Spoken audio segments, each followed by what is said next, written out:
Halo teman-teman. Video ini akan menunjukkan seberapa jauh visi pemimpin Amerika itu.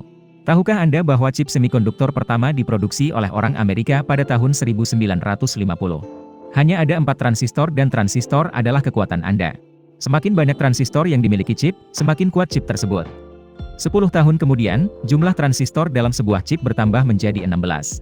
Namun, pendiri Intel Gordon Moore mengatakan bahwa setiap tahun para insinyur membuat chip yang berkekuatan ganda, dan tampaknya itulah yang terjadi saat ini. Hingga saat ini, IBM telah menciptakan chip paling kuat di dunia yang hanya seukuran kuku, tetapi di dalamnya terdapat hingga 50 miliar transistor. Adapun chip cerebral terbesar di dunia, mengandung 2.600 miliar transistor. Jadi jumlah transistor pada chip pada dasarnya tidak terhitung dengan mata telanjang. Pada awalnya, hanya orang Amerika yang membuat chip tersebut dan pembelinya hanya pemerintah AS dan militer AS. Saat itu, komputer hanya digunakan untuk NASA dan sistem misil serta aplikasi militer lainnya. Pada awalnya, perusahaan chip Amerika menangani seluruh rantai pasokan, mulai dari merancang, membuat, merakitnya menjadi satu paket lengkap untuk dipasang di komputer. Semua tahapan dilakukan di Amerika Serikat. Namun pada tahun 1960 perusahaan chip melihat potensi besar ketika mereka menjual chip ke bisnis untuk aplikasi komputer sipil. Dan memang industri komputer telah berkembang, menciptakan sebuah revolusi bagi umat manusia.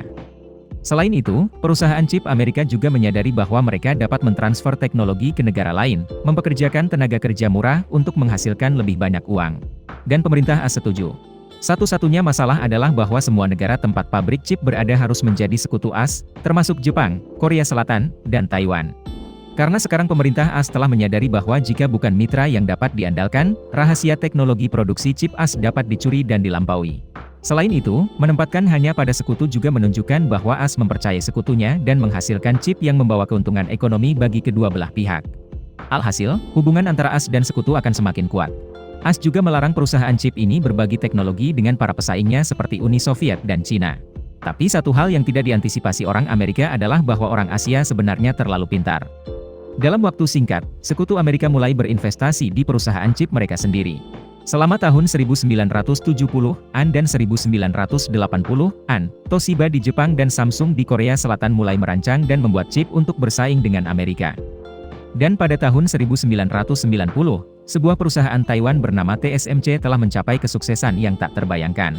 Chip yang mereka hasilkan bahkan lebih canggih dari chip Amerika paling modern. Itu berarti Amerika telah dilampaui. Meski begitu, bagaimanapun, visi Amerika selalu selangkah lebih maju. Secara khusus, meskipun TSMC saat ini merupakan perusahaan manufaktur chip tercanggih di dunia, melampaui AS tetapi hanya 3 perusahaan AS yang dapat menulis perangkat lunak untuk merancang chip, sehingga TSMC Taiwan tetap bergantung pada AS. Berikut adalah beberapa komponen dalam mesin pembuat chip yang hanya dapat dibuat oleh orang Amerika. Dengan demikian, AS masih memegang bagian atas lini produksi chip ini. Lantas bagaimana dengan Cina yang begitu lama dikuasai AS? Bagaimana Cina ikut dalam perlombaan chip? Ketika datang ke Cina, mereka memulai dengan awal yang buruk. Selain itu, Amerika Serikat tidak mengizinkannya mengakses chip selama Perang Dingin. Lalu Cina juga tanpa sengaja kehilangan banyak talenta bernama brain drain. Ketika para ilmuwan dan insinyur Cina yang paling cerdas diusir dari negara itu oleh pemimpin Mao Zedong. Namun beberapa dekade kemudian, para pemimpin Cina segera menyadari kesalahan mereka. Dan pada saat yang sama mereka juga menyadari bahwa mereka harus ikut perlombaan chip jika ingin menghadapi AS dan niat Cina dimulai setelah berakhirnya Perang Dingin, ketika hubungan antara AS dan Cina menjadi lebih bersahabat. Saat ini, Cina meminta AS untuk mencabut embargo tersebut. Sebelum itu, ada larangan penjualan chip ke Cina, tentu AS setuju. Mengambil kesempatan itu, pemerintah Cina menggelontorkan uang ke dalam desain chip dan perusahaan manufakturnya sendiri. Dan salah satu hal penting yang mereka lakukan adalah memanggil insinyur berbakat kelahiran Cina yang bekerja untuk perusahaan chip di seluruh dunia untuk kembali mengabdi pada negara.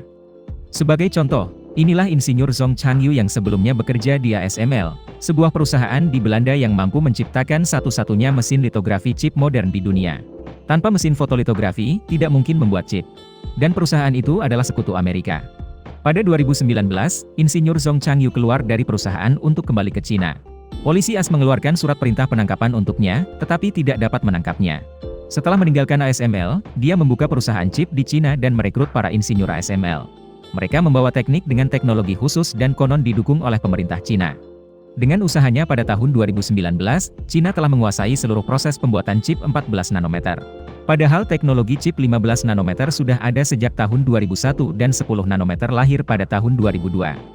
Dengan demikian, Cina masih berada di belakang AS dan sekutunya sekitar 20 tahun.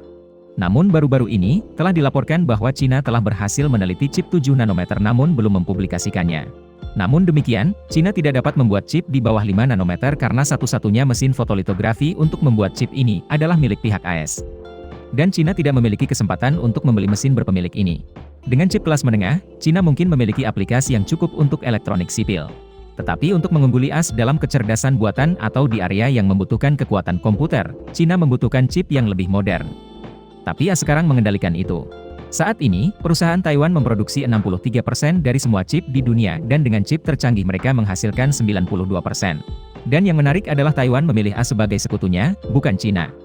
Jadi AS telah memenangkan perlombaan chip dan mereka telah mengandalkannya sejak 70 tahun yang lalu. Terima kasih telah menonton seluruh video. Selamat tinggal dan sampai jumpa lagi.